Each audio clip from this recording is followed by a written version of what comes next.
So we've reached the end, we have no stitches here, and you will see that on the other side there is still that one stitch on the end over here where you've got a gap between these two. That's okay, we will get to that. So for now, we are going to actually pick up stitches along this heel flap, just like in a typical sock pattern, except there's not going to be nearly as many that you're picking up. So depending on the size that you're making, it will tell you how many stitches you need to pick up. And for my size, we're going to pick up 6 stitches. So if you look closely at the side, you'll see on the side here there's these little holes, and if you turn it towards you, they actually create little V's, and that's the stitch.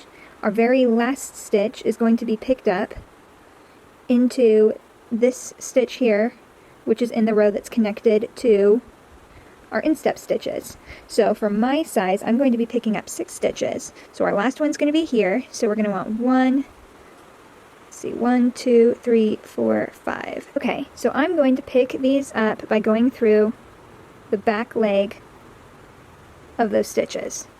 So the easiest way to show you is you'll see the little hole there, and if you look at your own knitting, there's going to be a string right behind that line. That's where you're picking up. So 1, 2, 3, 4, 5, and now this last stitch is going to be into the same stitch that this first stitch is coming out of on the instep stitches. 6. Perfect. And from here you are now going to knit across your instep stitches. A quick side note, if you were doing your heel in a different color of yarn, picking up the stitches is where you would switch back to your main sock color.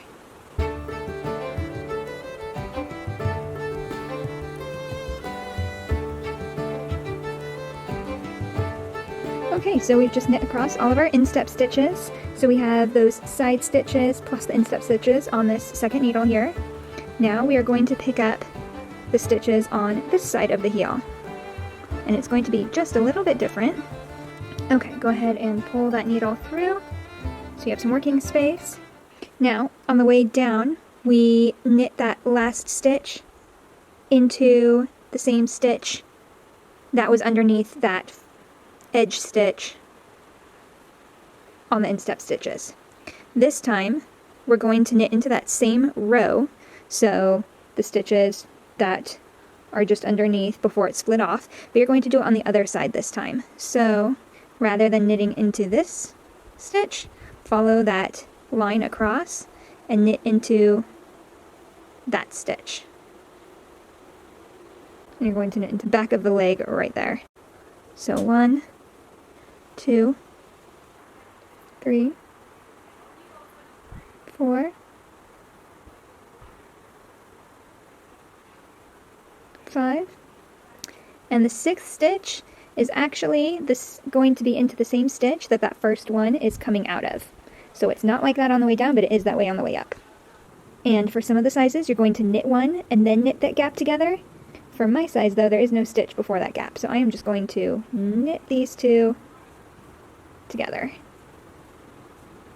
And now knit to the center.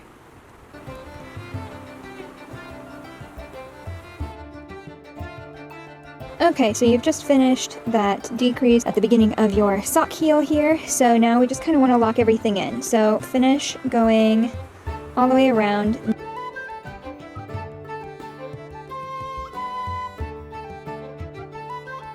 You will see where you had connected your side stitches here.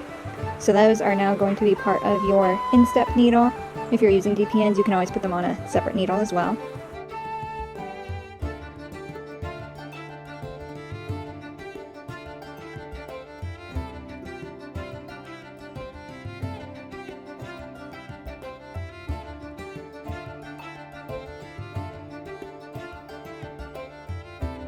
Okay, and here's our little picked up instep stitches on this side of our heel. So on the right side of the heel, this is technically going to be the end of the round after you've knit these, because these are new stitches.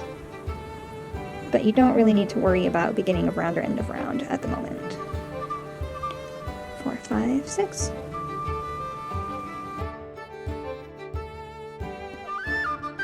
So that's technically the end of that round there. So now we're going to begin our decreases to get back to our ankle width. So these are going to be done inside our stitch markers here, which you should hopefully still have up.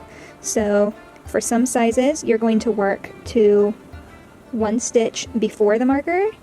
On some of the other sizes, you're going to work to the stitch just inside the marker. For my size, it's going to be on this stitch just outside the marker. Now that we're there, I'm going to slip this stitch and just move my marker temporarily. Slip it back. And my marker is going to go now right there. And we're going to slip, slip, knit. Do a left-leaning decrease. Oh, don't be difficult. Do a left-leaning decrease. And then work to the other side.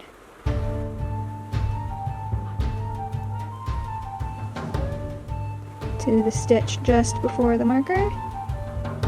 Go ahead and slip that stitch to move the marker. You're going to slip it back and knit those two together. And then put your marker back and knit to the end. So all future decreases now are going to be, after that first set that we just did, are going to be inside these markers here. Alright, so you are now going to finish knitting around back to where you get to your stitch markers again, and then you're going to knit a plain round with no decreases. So the decreases are just happening every other round. So now that we've just done some decreases, we're going to knit a plain round, and then on our second decrease round, remember, all decreases are done inside those stitch markers. So when we come back around, it's going to be a slip, slip, knit of these two on the inside and a knit two together of these two on the inside. So no more needing to have to move the stitch markers around like that. And keep alternating a decrease row with a plain knit row, and then I will meet you back at the last decrease and we'll do a center double decrease. Alright, I just wanted to mention this quick note. I was super sad because my slip, slip, knit left leaning decreases, some of them are super loose here. So hopefully that'll come out in blocking, but here's, especially because this little stitch marker is kind of in the way, here's where you might want to do the improved slip slip knit that I show you in this video that's going to pop up in the corner, because that is what I started doing for the past 2 decreases, and it seems like already it's starting to get a little bit better. So just make sure that you're holding those stitches tight when you're doing those left leaning decreases. Hooray! We are on our last decrease round now. And here you can now remove your stitch markers, and we're going to do a center double decrease. Let me just remove this marker too. You could have done it after, but I just wanted to make it easier for you guys to see. Okay, so for a center double decrease, you're going to slip these 2 stitches together knitwise, as if you're going to do a knit 2 together. And then we're going to knit that next stitch. Grab those 2 stitches and slip them on over just like that. And continue knitting around. So now we want to also reset our needles. And to do that, we just are going to bring these 6 stitches that are on your instep needle over to the back needle. Now that we've decreased those out, it'll all fit nicely. So let's go ahead and just knit those stitches. And for me, there were 6. For you, it was however many you picked up when you went down the side of the heel flap. Okay, sweet. So we've got the 6 stitches. I'm just gonna pull this through, and they are on that back needle now. So now you want to double check your count, but you should have an equal number of stitches on the instep as you do on the back. And it will tell you in your pattern how many stitches you should have on each needle. For me, it's 32, but for you, it might be different. So let's go ahead and knit around.